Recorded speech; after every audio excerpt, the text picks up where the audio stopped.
بسم اللہ الرحمن الرحیم، السلام علیکم ورحمۃ اللہ وبرکاتہ۔ ایک بھائی نے سوال کیا ہے کہ حضرت صاحب بتا دیں کہ احتلام سے روزہ ٹوٹ جاتا ہے یا نہیں ٹوٹتا۔ یہ بہت ہی اہم اور ضروری مسئلہ ہے کہ روزے کی حالت میں احتلام ہونے سے روزہ ٹوٹ جاتا ہے یا نہیں ٹوٹتا۔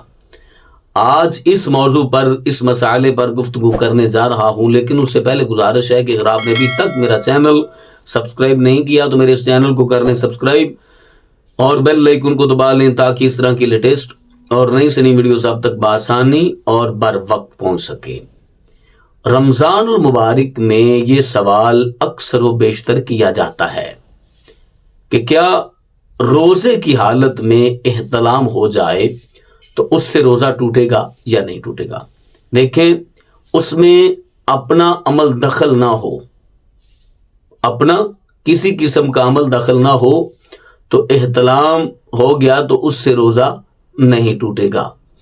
اگر اپنا عمل داخل ہوا تو اس سے روزہ بھی ٹوٹ جائے گا اور اس روزے کی قضا بھی لازم ہوگی، اور ممکن ہے کہ کفارہ بھی اسے ادا کرنا پڑے، کیونکہ اس نے جان بوجھ کر یہ عمل کیا ہے، جان بوجھ کر اس نے یہ روزہ توڑا ہے۔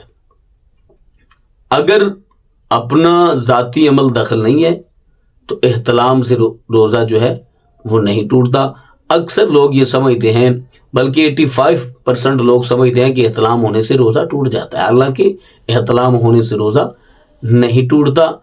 تو جس شخص کو روزے کی حالت میں احتلام ہو گیا، اس کا اپنا عمل دخل نہیں تھا تو اس کا روزہ برقرار ہے، اور اسے اس حالت میں کچھ بھی نہیں کھانا پینا چاہیے۔